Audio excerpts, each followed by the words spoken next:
Hello, everybody.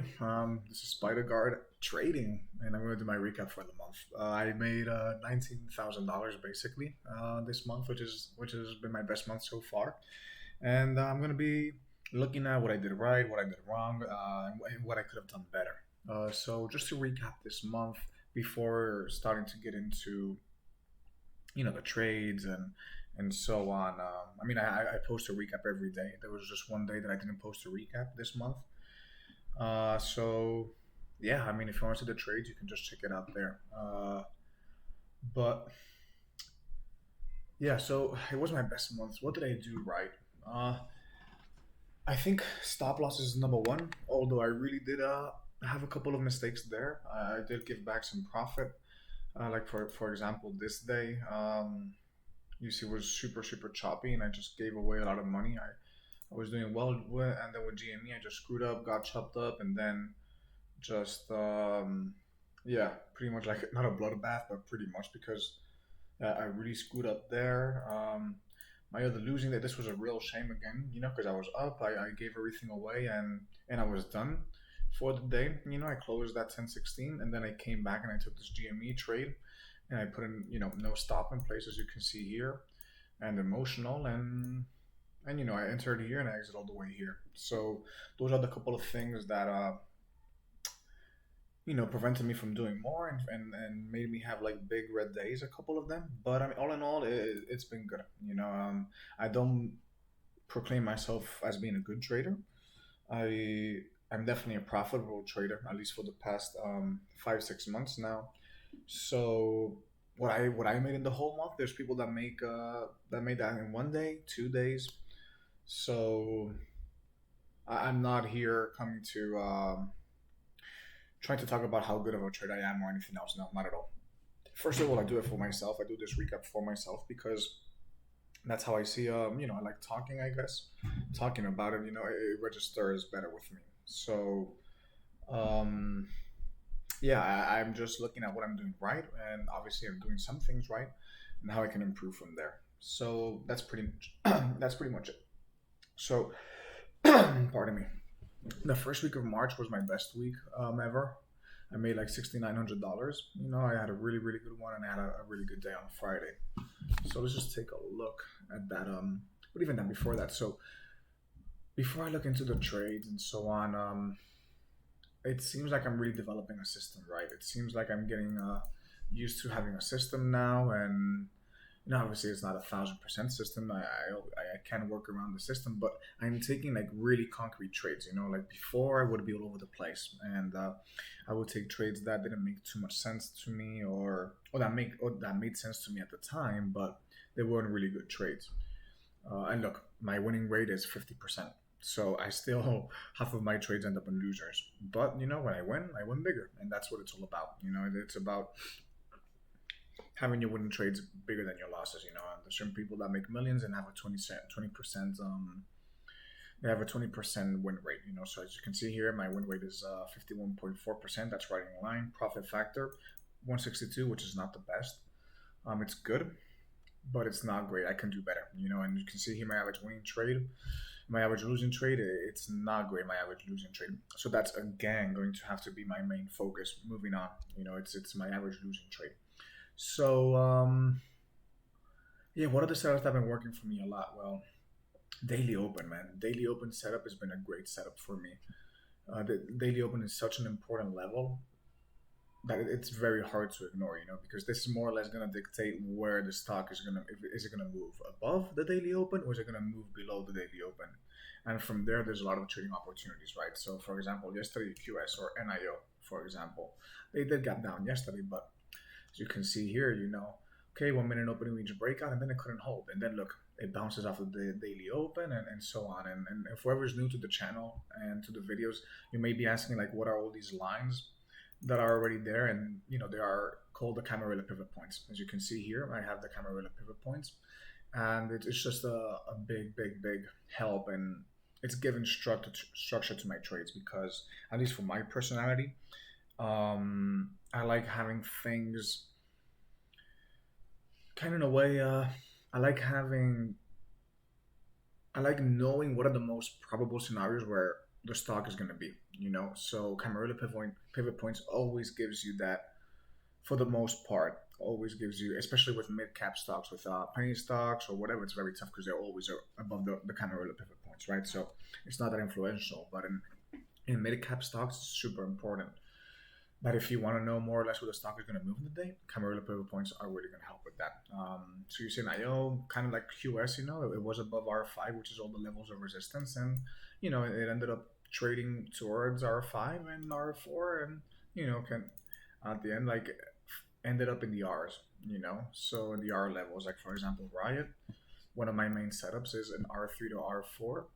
R4 can act as a very very strong resistance when the stock is opening between R3 and R4, and that's what happened. Opened between R3 and R4. It found support. Pardon me, found support, and I got all the way to R4, and it even passed it a little bit, but it formed like a heavy resistance. And you can see here, kind of like a head and shoulders formation. I didn't trade Riot yesterday, but and I didn't have time to trade it yesterday. I had to leave early, but yeah, it found a lot of resistance between R4, and it came all the way down. Same with FUBO. FUBO yesterday, not the same, but it opened between R4 and R5. It opened right at R5. It almost got to R4, and then look at all this resistance around the daily open R5. Like these are really really good setups. That you can hedge your trades against. Because before I maybe would have gone short here or whatever, but since I have these, and the Camarilla pivot points are predetermined, so every day before the market opens, your Camarilla pivot points are already set up for the day. So it's a really really good to hedge your trades against a zone. That's what I really like. Because what happened before all the time, now it happens often, and not sorry, that happens once in a while, and if it happens, it's because of my mental focus, where I'm not there focused, and I'm emotional, and that's why I may let a small loser become into a big loser just because I'm not there, I'm not present, I'm not focused. But here, with the Camarilla pivot points, you're really, really able to hedge your trades against indicators. And the daily open. Look at this. You can see a lot of resistance and weakness around the daily open, which is the white line, and then R5 too. So it's really good to put your trades, hedge your trades against those levels. And yeah, the same with plug here. It comes down, holds R3.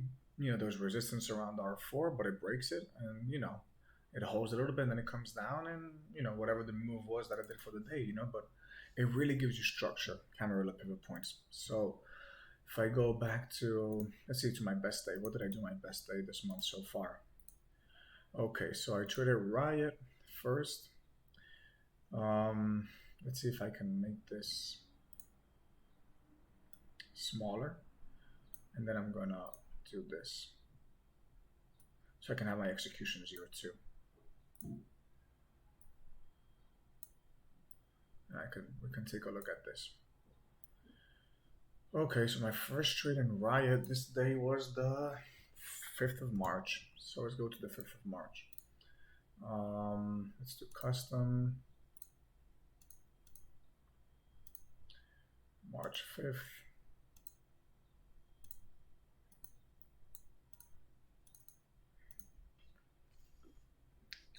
Okay, so is this the day? Yeah, that is the day.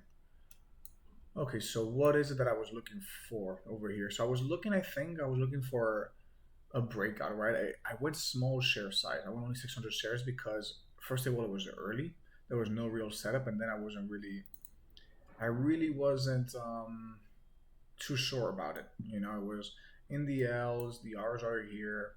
It was right at R1, I think. R1 and the daily open collided at the same time. So I wasn't too sure. So got stopped out really quickly. 45.24, got stopped out at 44.73. Yeah. And then I took MARA. Okay, so I took MARA, and I guess I took it for the same setup as Riot, pretty much, right? So I was going for a daily open breakdown. It gapped up a little bit, and then it couldn't hold, and I went short. And I went short 1,700 shares. I went short, and I was able to cover around this move, and then I exited here. Did I exit early? Definitely. Could I take it on another trade? 1,000%. But that's what I took, and it was a good trade, right? I did a profit, I guess. Yeah, I did leave a lot on the table because look at this whole move. I mean, I did leave a lot on the table, but then I traded NCLH. So let's see, what did I do? I traded 2,000 shares in NCLH that day. And again, I mean, setup. What is this setup? Is a gap down between it's an opening between L4 and L5. When that happens, there's a probability that it's going to open. Obviously, it's going to open here and it's going to reach L5 and find support there. Most likely. That's a very very strong. That's one of my playbook setups. So as you can see here, again, like it tried to move up a little bit and then 1 minute opening reached breakdown, and I was able to go short around here. So I guess that's around this level here. So I was able to go short, and I took profits, and I took profits around here. My setup was taking profits at L5 because you never know if there's going to be a bounce there. Obviously, that was a mistake because I lost. I didn't lose, but I missed the majority of the move, right? So that's something that I obviously have to work on, and I can do better. But the same thing, as you can see here, look, it got all the way down to L5, pretty much touched L5, and then made another down move. So really, the Camarilla pivot points gives you a lot of structure to your trading. So yeah, it's really good to follow. At least for me to follow Camarilla pivot points. And then my last trade was Riot, and it was a quick scalp. Small size. I took only 500 shares because at that point I wanted to be done, and I didn't want to risk it. But look, I think it was like a 5 minute open range breakdown, and that's what I did. I took 500 shares, profit a little bit here, and then profit most around here. So again, breakdown of R3. It was holding around R3, really showing weakness. Obviously, the level two was helping, and I took small position, 500 shares. I didn't have to take more, and I profited. Did I leave a lot on the table? Yeah, but I like leaving. I don't like trading more than an hour a day. So yeah, that was my best day of the month. Um, let's see what else I did. What other good days I had? Well, I had another good day this day. I mean, I've made more than $1,000 per day, except in 7 days. So 7 days. So I think 18. So 11 out of my 18 days, I made more than $1,000. I had a couple of close ones here, but yeah, that's good. I mean, I had 1, 2, 3, 4 days more than 2,000 and a couple of close ones, so that's good. Yeah, my worst day, I guess it was over trading, right? My worst day was just a mess. It was just a mess. Going against patterns and just not being focused, right? Because that's my main thing is focus is the main importance, right, of my trading. So that's what I really really have to work on, because when I don't get focused, I start making bad mistakes and so on, right? So yeah, I mean, it's a short video still. It's only 13 minutes. I don't want to like drag this on for a very long time, but I would say that is the thing. It's being focused. It's being and not getting invested in losses. Because what really happens to me is that I really get invested in losses, and they affect me psychologically. They really do, and it makes me not think straight. I get frustrated, and those are things that I have to avoid. I have to be willing more to accept the losses and be willing to understand them and just move past them, and not get overly invested in having a loss or having to recover money, and being willing to accept that I am going to lose. I am going to lose, and it's fine. It's absolutely fine. So that's been like another thing that I've adjusted this month, and the last thing, and basically not the least, is I always place trades with an order since order. What does that mean? Is that every time I place a trade, at least 90% of the times that I place a trade, there is an automatic stop loss of 50 cents, 1 point, or 2 points, depending on how big, how expensive the stock is. Like what's the price of the stock. So what that gives me is always a worst case scenario, because sometimes like I said before, I care a lot about losing and I just freeze up.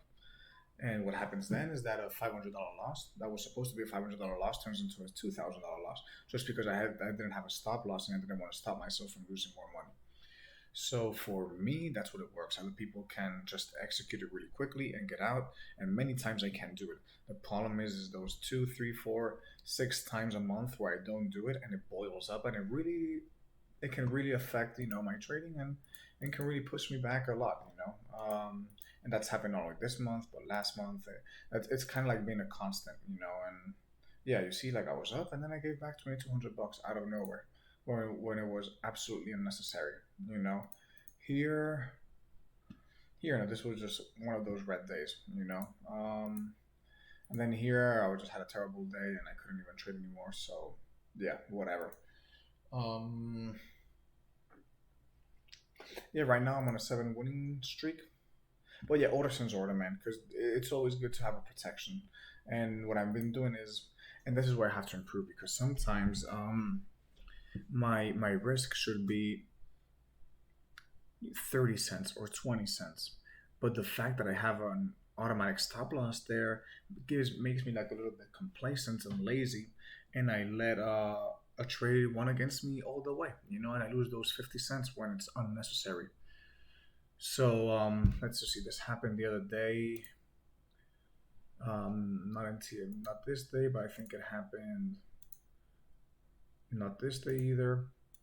It happened this day, right? Where I went long TME 2,000 shares, and my stop should have been here, right below. That was 2180.